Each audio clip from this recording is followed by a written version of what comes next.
Hello students, welcome to the channel Rankingpedia. आज हम इस वीडियो में प्रीवियस ईयर क्वेश्चन पेपर्स को सॉल्व करने वाले हैं फूड केमिस्ट्री से रिलेटेड।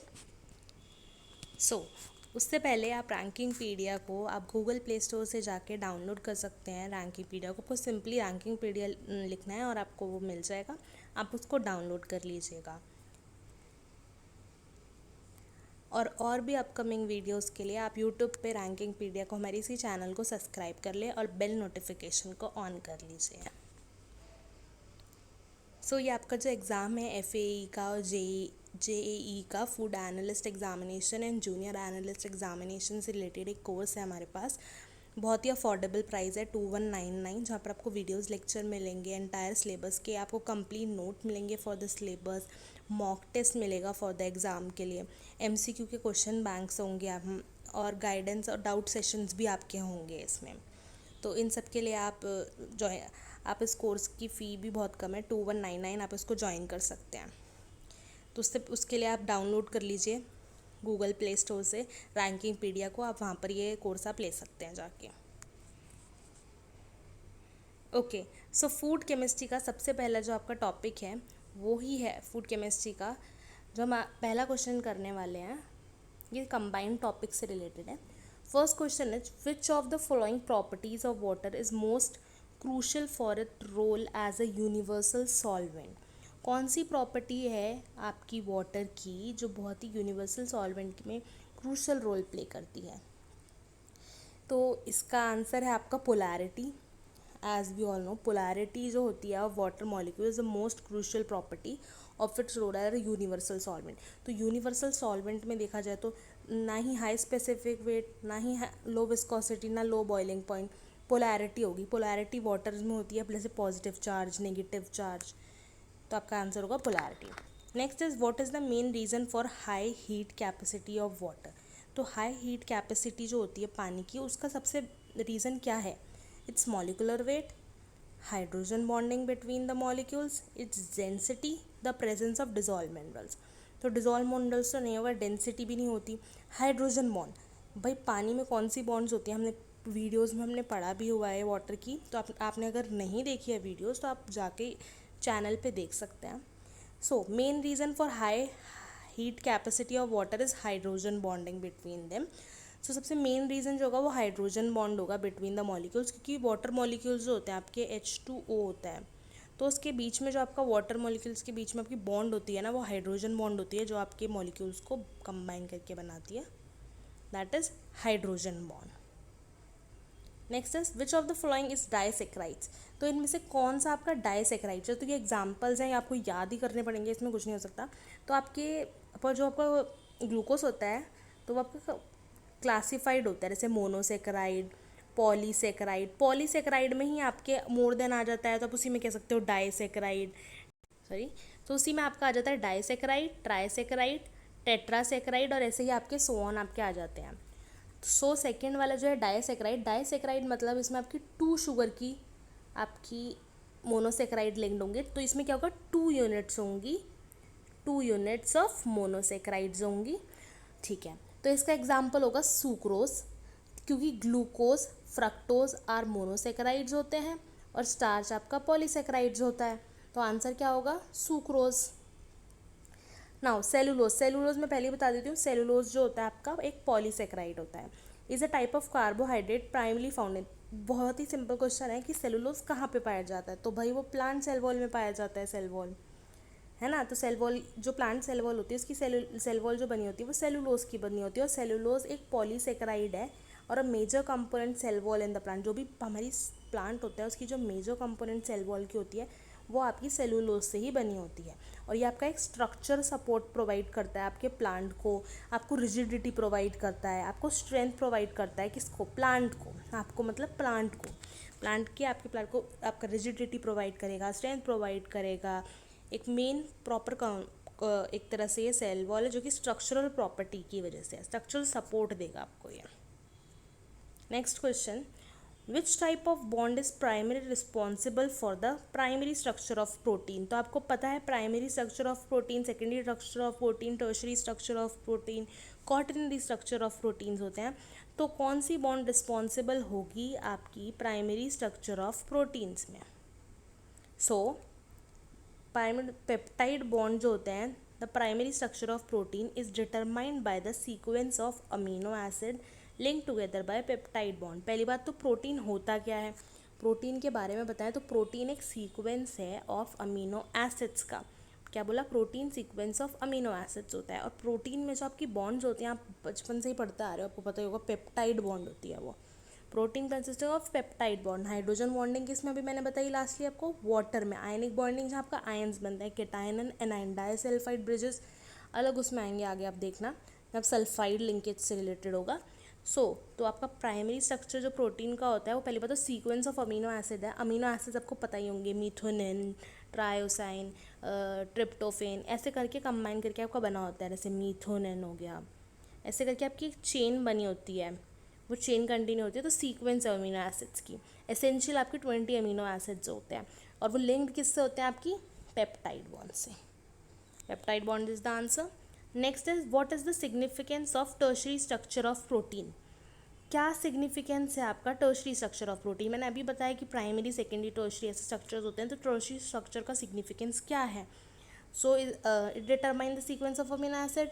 नहीं, आप बोल सकते हो हाँ ये सीक्वेंस है अमीनो एसिड, पर सिग्निफिकेंस है it involves the folding and coiling due to interaction between the R group. R group is your alkyl group. ठीक है, तो आपका ये भी जो भी होता है, आपकी फोल्डिंग और कॉइलिंग होती है ना प्रोटीन की। Amino sequence of amino acids होते हैं, उनकी फोल्डिंग होती है, कॉइल। जैसे ये सीक्वेंस ऑफ अमीनो एसिड है, इसकी कॉइलिंग है या फिर फॉइलिंग हो रही है, फोल्डिंग हो रही है, तो वो इंट्रैक्शंस है किसकी? इंट्रैक्शंस की वजह से, आर ग्रुप की इंट्रैक्शंस की वजह से। तो it involve folding and coiling due to the interaction between the R group. The tertiary structure of protein refers to the three-dimension folding and coiling of protein molecules due to the interaction between the side chain R group of amino acids। तो वही बात बताई मैंने आपको कि ये involve करता है, आपका फोल्डिंग कराता है, कॉइलिंग कराता है, इंट्रैक्शंस का किसके बिटवीन? आर ग्रुप के बिटवीन कराता है। और जो टर्शरी स्ट्रक्चर ऑफ प्रोटीन है, ये पहली बात तो 3D स्ट्रक्चर बोला जाता है कि 3 डायमेंशनल होता है, क्योंकि यहाँ का फोल्डिंग और कॉइलिंग करा रहा है और ये इंट्रैक्शन जो हो रही है बिटवीन द आर ग्रुप्स हो रही हैं। ठीक है, next is which of the following amino acid is essential for humans must be obtain through diet. तो आपको पता होना चाहिए पहली बात, एसेंशियल अमीनो, आपके दो तरह के अमीनो एसिड होते हैं, एक होता है एसेंशियल, एक होता है नॉन एसेंशियल अमीनो एसिड्स। ठीक है, तो आपका इसका आंसर होगा lysine. Lysine is essential amino acid that human can not synthesize, है ना, must be through a diet. तो ये एसेंशियल अमीनो एसिड्स वो अमीनो एसिड्स होते हैं जो हम खुद सिंथेसाइज नहीं कर सकते हैं, हमें ये हमारी बॉडी में बाहर से लेने पड़ते हैं। ठीक है, तो हमें आउटसाइड से लेने पड़ते हैं। कहाँ से लेने पड़ते हैं? हमें आउटसाइड से लेने पड़ते हैं। हमें डाइट के थ्रू, हमें खाने के थ्रू, फ्रूट्स वेजिटेबल्स के थ्रू हमें लेने कंज्यूम करने पड़ते हैं, क्योंकि हमारी बॉडी इसको सिंथेसाइज नहीं करते। वहीं पे देखा जाए non essential amino acids, non essential amino acids वो होते हैं जो कि हमारी बॉडी सिंथेसाइज कर लेती है। जैसे ये देखो, glycine, alanine, glutamine, these are the non synthetic amino acid. पर ये लाइसिन जो होगा, तो इसका आंसर होगा आपका लाइसिन, जो कि होगा आपका essential amino acids। ठीक है, next is amino acids are link together by which type of bond to form protein. First option is hydrogen bond, peptide bond, ionic bond, van der Waals forces. आप comment करिए answer नीचे कि आपको क्या लगता है, क्योंकि मैंने ये अभी प्रीवियस स्लाइड्स में ही बताया है। क्वेश्चन की लैंग्वेज वही थोड़ा शिफ्ट है बस, कि कौन सी अमीनो एसिड लिंक्ड होती है, जो अमीनो एसिड्स होते हैं वो किस बॉन्ड से लिंक्ड होते हैं। सिंपल लैंग्वेज में प्रोटीन में कौन सी बॉन्ड होती है? प्रोटीन क्या है आपका? सीक्वेंस ऑफ अमीनो एसिड, तो उसको कौन सी बॉन्ड प्रेजेंट होती है उसमें? अभी बताया था, peptide bond. Yes, peptide bond amino acids are link together by peptide bond. जो अमीनो एसिड्स होते हैं वो आपके लिंक्ड होते हैं through this peptide bond from किसके लिए? प्रोटीन को बनाने के लिए। ठीक है, these bonds are covalent bond. तो ये आपकी जो बॉन्ड्स होती हैं, ये आपकी कोवलेंट बॉन्ड होती हैं, जो कि आपकी किससे बनी होती है? शेयरिंग से बनी होती हैं। ठीक है ना, शेयरिंग से बनी होती है। Form between the carboxylic group, ये और आपकी फॉर्म्ड होती है between the carboxylic group. Carboxylic group is COOH and amino group, amino acid group NH2, इनके बीच में आपकी ये बनी होती है। ठीक है, and the amino group of another resulting in the formation of polypeptide. और अमीनो जो ग्रुप्स होता है एक अदर ग्रुप का, एक आप अदर वो ले लोगे साइड वाला, उसका अमीनो ग्रुप से बना के आपका फॉर्मेशन ऑफ पॉलीपेप्टाइड चेंज आती है, क्योंकि इससे आपका CONH2 बन जाता है। ठीक है, next is which component is common in both protein and carbohydrates, मतलब कौन सा कॉम्पोनेंट्स है जो कि प्रोटीन में भी पाया जाता है और कार्बोहाइड्रेट में भी पाया जाता है। Think about it. आंसर लिखा है पर आंसर को मत देखिए, अभी थिंक करिए, क्वेश्चन पढ़िए बस क्या क्लिक होता है। तो वो होता है आपका हाइड्रोक्सिल ग्रुप, क्योंकि एक हाइड्रोक्सिल ग्रुप ऐसा ग्रुप है जो कि ये 2 बार हो गया है, ठीक है ना। हाइड्रोक्सिल ग्रुप ऐसा है कि जो कि दोनों प्रोटीन में और कार्बोहाइड्रेट में दोनों, और हाइड्रोक्सिल ग्रुप आपका कौन सा होता है, OH ग्रुप। ठीक है, OH ग्रुप जो होता है वो आपका प्रोटीन में भी प्रेजेंट होगा, कार्बोहाइड्रेट में भी प्रेजेंट होगा। ठीक है, hydroxyl group as a part of structure of sugar molecules. Protein क्या होते हैं, सिंपल देखा जाए पहले तो प्रोटीन्स होते हैं आपके सीक्वेंस ऑफ अमीनो एसिड्स, और कार्बोहाइड्रेट क्या होती है, शुगर्स, जो हमने अभी पढ़ा, डाइसेक्राइड, मोनोसेक्राइड्स, पॉलीसेक्राइड्स। मोनोसेक्राइड्स में ग्लूकोज आ जाएगी, फ्रक्टोज आ जाएगी, वहीं डाइसेक्राइड में हमने देखा था सुक्रोज आ गया, तो ऐसे। Next is the question is the Maillard reaction involve. Maillard reactions होती थी आपकी, मैंने आपको बताया था। तो मिलार्ड रिएक्शंस जो होती है वो क्या क्या इंक्लूड करती है, तो answer is a carbohydrate and protein. Carbohydrate and protein, क्योंकि कार्बोहाइड्रेट मतलब वो शुगर से लिंक थे, आपकी मिलार्ड रिएक्शन होती थी, है ना। तो कार्बोहाइड्रेट है और प्रोटीन है। Carbohydrate, the Maillard reaction is a chemical reaction. Maillard reaction वो केमिकल रिएक्शन है जो कि अमीनो एसिड्स और रिड्यूसिंग शुगर के बीच में होती है। तो amino acids and reducing sugar that occur during, जो कि आपकी cooking, contributing to the browning and developing a complex flavour in the food. जब भी आपकी मिलार्ड रिएक्शन एक केमिकल रिएक्शन है, वो कब होगी, अमीनो एसिड्स और एक रिड्यूसिंग शुगर की जब बीच में होगी, जब आप कुक कर रहे हो फूड को। जब आप कुक कर रहे हो तो क्या कंट्रीब्यूटिंग फैक्टर है, वो आपके फ्लेवर्स को एनहांस करेगी, है ना, और आपकी ब्राउनिंग करेगी। Maillard reaction is specially for browning and your flavour enhancement. Component develop करेगा आपका फ्लेवर्स को। तो उसमें क्या होगा, अमीनो एसिड मतलब प्रोटीन्स हो गए, और रिड्यूसिंग शुगर्स मतलब कार्बोहाइड्रेट्स। तो ये आपकी किसके इन्वॉल्व करेगी, कार्बोहाइड्रेट एंड प्रोटीन्स को करेगी involve. Next is which property of water allow it to regulate the earth temperature. आपकी अर्थ है, उसका टेम्परेचर को रेगुलेट करने के लिए कौन सी प्रॉपर्टी होती है, तो that is high specific heat capacity. Because water has a high specific heat capacity allow it to absorb, क्योंकि वाटर के पास एक हाई स्पेसिफिक हीट कैपेसिटी होती है जो कि आपके एब्जॉर्ब करती है और स्टोर करती है लार्ज अमाउंट ऑफ हीट को without experiencing a significant change in temperature. तो ये आपका एब्जॉर्ब करेगी और लार्ज अमाउंट ऑफ हीट को स्टोर करेगी बिना किसी टेम्परेचर के चेंज हुए। Next is the freezing point of water decrease when. आपका जो फ्रीजिंग पॉइंट होता है वो कब डिक्रीज होता है, कब होगा, जब आपका पानी, आप सॉल्ट डालते जाओगे तो वो डिक्रीज होता जाएगा। तो salt is added the freezing point. तो salt is added to water lower its freezing point. जितना आप सॉल्ट डालोगे तो salt inversely proportional to freezing point. जितना आप ज़्यादा सॉल्ट डालोगे उतना आपका फ्रीजिंग पॉइंट कम हो जाएगा। इन्वर्सली रिलेशन हो गया इनके बीच में। द फिनोमेना को ही हम क्या बोलते थे, फ्रीजिंग पॉइंट डिप्रेशन, जो कि आपने पढ़ा है केमिस्ट्री में अपनी 11th-12th में। चैप्टर 4 सरफेस केमिस्ट्री करके था, उसमें था आपका freezing point depression. Next is which of the following carbohydrate is not digested by humans. कौन सा एक कार्बोहाइड्रेट है इनमें से जो कि आपका डाइजेस्टेड, ह्यूमन डाइजेस्ट नहीं कर सकता। आप थिंक करो, क्योंकि मैंने अभी प्रीवियस स्लाइड में मैं आपको हिंट देती हूँ कि हमने एक ऐसी सेल वॉल पढ़ी थी जो कि प्लांट में थी। अगर वो प्लांट में सेल वॉल है, क्या हम उसको कंज्यूम कर पाएंगे, क्या हमारी वो डाइजेस्ट हो पाएगी, नहीं हो पाएगी। यस, नहीं हो पाएगी। क्यों, क्योंकि उसके लिए हमें एंजाइम चाहिए, और वो क्या थी, सेल वॉल, सेलुलोज थी। और सेलुलोज के लिए एंजाइम क्या होगी, सेलुलेज। सेलुलेज जो कि हमारी बॉडी में नहीं होती है। सो जो हम डाइजेस्ट नहीं कर पाएंगे वो होगा आपका सेलुलोज, क्योंकि सेलुलोज जो होता है can not be digested because the lack of enzyme called cellulase. हमारे पास एंजाइम ही नहीं है सेलुलेज, तो हम डाइजेस्ट नहीं कर पाएंगे, which is needed to break down beta 1,4 glycosidic bond in cellulase. जो कि आपका बीटा 1,4 ग्लाइकोसिटिक बॉन्ड होती है ना सेलुलोज में, उसको ब्रेक करने के लिए आपको एंजाइम चाहिए होती है। कौन सी, सेलुलेज, जो कि हमारी बॉडी में नहीं है। तो इसलिए हम इसको नहीं कर पाएंगे।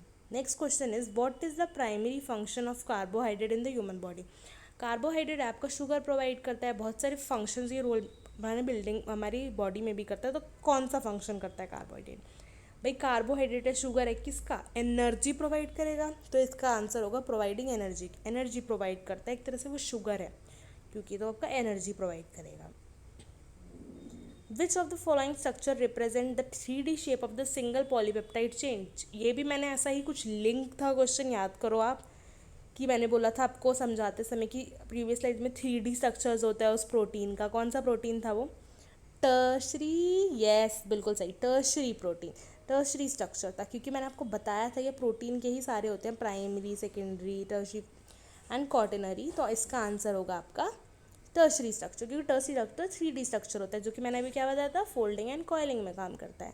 तो tertiary structure represent the 3 dimensional shape of a single polypeptide chain which is formed by folding interaction of a secondary structure। मतलब आप मानो आपका एक प्राइमरी स्ट्रक्चर है, ठीक है, उससे आपका सेकेंडरी स्ट्रक्चर बना, सेकेंडरी स्ट्रक्चर में आपकी फोल्डिंग हुई और एक कॉइलिंग हुई, तो वो क्या बना दिया उसने? टर्शरी स्ट्रक्चर बना दिया।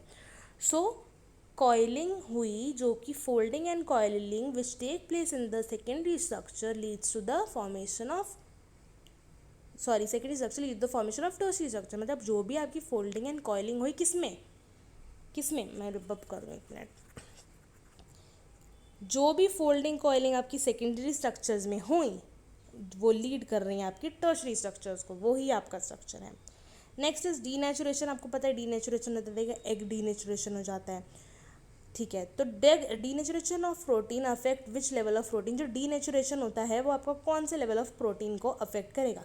खुद सोचो, फोल्डिंग हुई, कॉइलिंग हुई, तो डीनेचुरेशन हुआ, सेकेंडरी स्ट्रक्चर में हो रहा है, उसकी वजह से किस में लाइज हो रहा है? टर्शरी स्ट्रक्चर भी जा रहा है, तो बोथ बी एंड सी है, ऑप्शन इज करेक्ट। इससे लिंक्ड हो गया पहले वाले क्वेश्चन से। Next is what is the main structural component of plant cell wall. तो that is cellulose. Which carbohydrate is commonly known as the sweetener in processed food. आपके processed food जो होते हैं उसमें सबसे स्वीटनर का काम कौन सा करेगा? आपने पढ़ा होगा फ्रक्टोज, ठीक है, फ्रक्टोज होगा, आपको पता है, मैंने आपको बताया। ये आपकी शुगर्स हो गई, शुगर में का आपके आ गए मोनोसेक्राइड, डाइसेक्राइड, ट्राइसेक्राइड, पॉलीसेक्राइड आते हैं, तो डायरेक्ट पॉलीसेक्राइड ही देता है। तो मोनोसेक्राइड में आपकी आती हैं ग्लूकोज एंड फ्रक्टोज, ठीक है। तो ये फ्रक्टोज वहाँ से आया है, तो answer is your fructose sweet होता है आपका बहुत ज़्यादा, इन्वर्ट शुगर बोलते हैं इसको, ठीक है। Next is which of the following is common in food additive used as a preservative. कौन सा इसमें से कॉमन फूड एडिटिव है जो कि प्रिजर्वेटिव की तरह करता है? तो फूड एडिटिव वो होते हैं जो कि आपके फूड में एडिटिव्स आपके डाले जाते हैं जिससे कि आप प्रिजर्वेशन, शेल्फ लाइफ कंट्रोल कर सकते हो फूड की। तो कौन सा फूड एडिटिव है आपका एज अ प्रिजर्वेटिव की तरह एक्ट होता है? वो है आपका sodium benzoate. Sodium benzoate is widely used as preservative in food industry to prevent the growth of bacteria, yeast, fungi in acidic food। So आपका सोडियम बेंजोएट एक प्रिजर्वेटिव है जो कि आपका ऐड होता है इन प्रोसेस्ड फूड्स वगैरह फूड में, किसके लिए? जो कि वो आपका प्रिवेंट कर सके, इनहिबिट कर सके बैक्टीरिया को, ईस्ट को, फंजाई, इन सब की ग्रोथ को, ठीक है। जैसे कि आपका सलाद ड्रेसिंग्स हो गया, कार्बोनेट बेवरेजेस हो गया, फ्रूट जूसेस हो गया, इन सब में। Next is which compound is considers as a anti nutritional factor in legume. कौन सा इनमें से आपका कंपाउंड है जो कि एंटी न्यूट्रिशनल फैक्टर है आपकी लेग्यूम्स में? तो आंसर इज टेनेंस। टेनेंस क्यों? क्योंकि ये फाउंड होता है in many legumes that can bind to protein and other macromolecules. क्योंकि ये जो होता है बहुत लेग्यूम्स जो होता है ये आपका बाइंड हो जाता है किस किस के साथ? प्रोटीन के साथ और आपका मैक्रोमोलिक्यूल्स के साथ, है ना। और ये reducing their digestibility and nutrient availability को कर देता है। Next is what is the role of pectinase in food processing. तो पेक्टिनेज पहली बात किसके लिए होता है? फ्रूट जूसेस के लिए। पेक्टिनेज ए हमेशा याद रखिएगा आप, एज जब भी लग जाता है ना पीछे तो वो आपकी एंजाइम है, ठीक है, एंजाइम ही है, आप कुछ भी दुनिया में देख लो वो एंजाइम ही होगा, ठीक है। तो पेक्टिनेज फूड इंडस्ट्री एज, ठीक है। तो किस लिए आपका रोल होगा? Clarification of fruit juices is the right answer, ठीक है। तो पेक्टिनेज एक एंजाइम है जो कि ब्रेक करता है किसको? ब्रेक डाउन पेक्टिन को, polysaccharide found in plant cell wall. तो पेक्टिन आपकी पहली बात एक पॉलीसेक्राइड है, वही सब आ गया, वही सब चल रहा है। देखो मोनो पॉलीसेक्राइड्स है ना, डायसेक्राइड्स, तो ये आपका पॉलीसेक्राइड हो गया जो कि प्लांट में ही पाया जाता है। ये भी पेक्टिन सेल वॉल में, जैसे सेलुलोज पाया जाता था ऐसे ही पेक्टिन भी पाया जाता है। तो पेक्टिन पॉलीसेक्राइड जो कि प्लांट सेल वॉल में पाया जाता है ना। तो आपके ये जूस की क्लियरिफिकेशन, जो भी आपका जूस होता है उसमें आपके जैसे लम्स आ गए है ना, तो उसको क्लियरिफाई करने के लिए जूस बिल्कुल क्लियर, आपको क्रिस्टल क्लियर दिखता है ना, क्रिस्टल क्लियर, वो किसकी वजह से होता है? वो पेक्टिनेज की वजह से होता है, क्योंकि वो आपको पेक्टिन जो होता है एक पॉलीसेक्राइड जो कि फाउंड होता है प्लांट सेल वॉल में, उसको वो ब्रेक डाउन कर देता है इन फ्रूट इंडस्ट्रीज में, जो कि ब्रेक डाउन कर देता है, तो वो आपका क्लाउडीनेस जो होता है वो रिमूव कर देता है। Next is which nucleic acid is primary responsible for genetic blueprint in living organism. कौन सा है आपका प्राइमरी रिस्पॉन्सिबल है for genetic blueprint in living organism? तो that is DNA. DNA is deoxyribonucleic acid is the molecule carrier that genetic instruction used in the growth, development, functioning, reproduction of all known living organism। ठीक है, तो DNA आपका genetic role में होता है। Next is which of the following statements about the genetically modified organism is true. जो भी आपकी इसमें से फॉलोइंग स्टेटमेंट है जीएमओ से रिलेटेड, वो आपकी ट्रू है। तो GMOs are created by traditional breeding method? No. GMOs have altered DNA that does not occur naturally by mating or natural recombination। ये कहीं ना कहीं तक हमें ट्रू लग रहा है। तो GMO can not be use in agriculture? No, this can be use. GMO तो एग्रीकल्चर के लिए ही होता है। GMO are universally accepted and unregulated. Universally तो हम नहीं बोल सकते हैं उसको एक्सेप्टेड है, तो ये बी सही लग रहा है मेरे को, GM और बी ही आंसर है हमारा। GMOs have altered DNA that doesn't occur naturally by mating and natural recombination। So GMOs have altered DNA that doesn't occur naturally by mating or natural recombination। GMOs are the organism whose genetic materials have been artificially manipulate किया गया है through आप genetic engineering technique से। This process जो होता है वो alter करता है आपके डीएनए को। Next is which food additive is commonly use in flavour enhancer. आपको पता होगा सिट्रिक एसिड कभी भी फ्लेवर एनहांसमेंट के लिए इतना होता है, पर फ्लेवर इन्हांसर नहीं है। ठीक है, मोनोसोडियम ग्लूटामेट आपने सुना होगा, मैगीज़ में अभी केस आया था कि उसमें लेड है, नहीं, मोनोसोडियम ग्लूटामेट का लेवल जो होता है लेड का वो थोड़ा सा राइज था, उसकी वजह से उसमें बोला था, वरना नेचुरली प्रेजेंट होता है, पर उसको वो बोल दिया था कि उसमें लेड नहीं है, ऐसा नहीं होता, कंसनट्रेशन थोड़ी सी ज़्यादा हो गई थी, बस इतना था।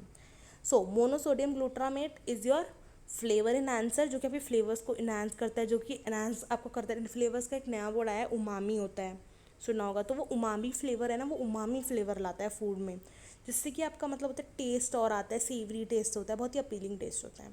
तो answer is your monosodium glutamate, याद रखना, this is only the flavour in answer. Phytates found in cereals legume primarily affect the absorption which mineral. तो कौन सा जो आपका फाइटेट जो है आपका सिरल और लेग्यूम्स में फाउंड होता है, एब्जॉर्प्शन ऑफ विच मिनरल्स करता है वो, प्राइमरी किस मिनरल को अफेक्ट करता है वो?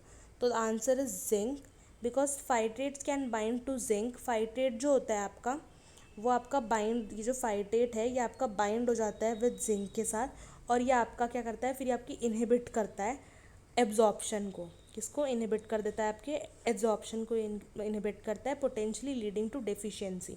और ये आपका क्या लीड करता है? आपकी डेफिशिएंसी को लीड करता है, डेफिशिएंसी हो जाती है फिर आपको। Next is which enzyme is use in the dairy industries to coagulate in milk and cheese production. तो आप चीज़ प्रोडक्शन आप कोगुलेट करते हो आप मिल्क को, तो कौन सी एंजाइम यूज़ होती है? एमाइलेज? नहीं, एमाइलेज नहीं होती। प्रोटीएज, प्रोटीन से उसमें होती है, नहीं। रेनिन, यस रेनिन होती है, रेनिन, ये डबल एन वाला रेनिन है, याद रखना। रेनिन जो है is also known as chymosin भी बोलते हैं। ये वो एंजाइम है जो कि है ना, ये वो एंजाइम है जो कि कोगुलेशन ऑफ मिल्क करती है, कॉजिंग, जो आपको सेपरेट कराती है इनटू कर्ड्स में बना देती है, और एसेंशियली चीज़ मेकिंग वगैरह में भी आपकी रेनिन बहुत यूज़ प्ले करती है, चीज़ प्रोडक्शन में सेपरेट कर देती है उसको, तो चीज़ में भी यूज़ होती है। तो डेयरी इंडस्ट्री में रेनिन तो भाई है, ठीक है, चीज़ प्रोडक्शन में। अब आप ये नहीं बोल सकते ये नहीं है, अब आप बोलो ये नहीं है, ठीक है ना। प्रोटीएसेस भी होती है, एमाइलेज भी होती है, बट चीज़ प्रोडक्शन पूछा है इसलिए आंसर रेनिन है। What is the primary function of RNA in a cell. Simple सा है, आरएनए का इन सेल में क्या प्राइमरी फंक्शन होता है आपको पता होना चाहिए एक तरह से, कि ये आपको ट्रांसपोर्ट कराता है genetic code from DNA to RNA. पता ही है आपको, ये डीएनए से आरएनए का प्राइमरी फंक्शन ही होता है इनका genetic. So answer will be C, transport कराता है आपका genetic code from DNA to ribosome. Next is golden rice is an example of GMO. GMO मैंने बताया था आपको, ठीक है ना। एड्रेस विच न्यूट्रिशनल डेफिशिएंसी, तो ये जो गोल्डन राइस है ये कौन सी आपकी डेफिशिएंसी इससे होती है, जीएमओ से डेवलप करता है एक तरह से, तो कौन सी होगी? आयरन डेफिशिएंसी नहीं है। आयरन आजकल तो राइस में भी राइस फोर्टिफिकेशन कर देते हैं, जिससे कि हम सारी ये चीज़ें एनहांस कर देते हैं। Answer is vitamin A deficiency, because golden rice has been genetically modified. Golden rice है उसको जेनेटिकली मॉडिफाइड किया है, जिससे कि उसमें कंटेंट आयरन वगैरह का बिल्कुल सही हो। और हम मतलब होता है ना, नॉर्मल ह्यूमन नहीं ले पाता है, अफोर्ड नहीं कर पाता है, तो राइस ऐसा है उसमें वो ऐसे आजकल राइस फोर्टिफाइड कर देते हैं, जिससे कि उनकी सारी नीड्स, न्यूट्रिशनल न्यूट्रिएंट्स उनको मिल पाएँ उससे। सो गोल्डन राइस जो एक जेनेटिकली मॉडिफाइड है, उसमें बीटा कैरोटीन होता है। क्या होता है? बीटा कैरोटीन होता है, जो कि एक प्रिकर्सर है। किसका प्रिकर्सर है? ऑफ विटामिन ए का प्रिकर्सर है, जो कि हेल्प करता है डेफिशिएंसी ऑफ विटामिन ए की।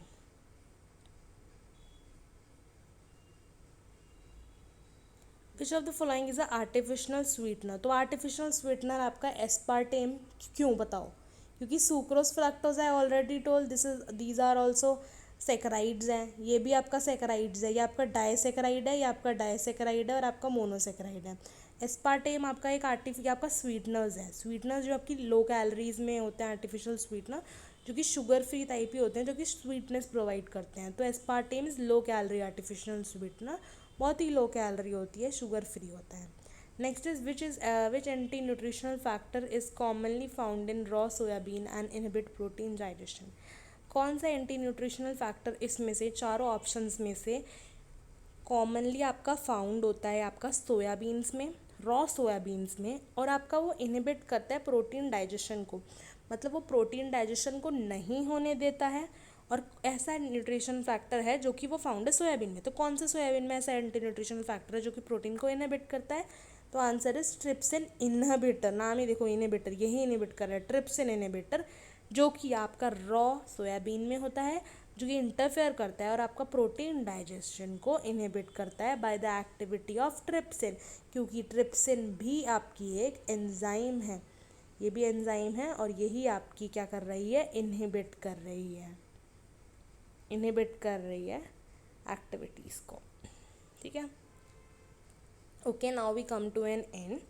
ओके, इफ़ आपको अगर वीडियो अच्छा लगे तो आप वीडियो को लाइक कर दीजिएगा, शेयर कर दीजिए, और ऐसी अपकमिंग वीडियोस के लिए आप सब्सक्राइब कर दीजिए रैंकिंग पीडिया को। Okay guys, thank you for watching.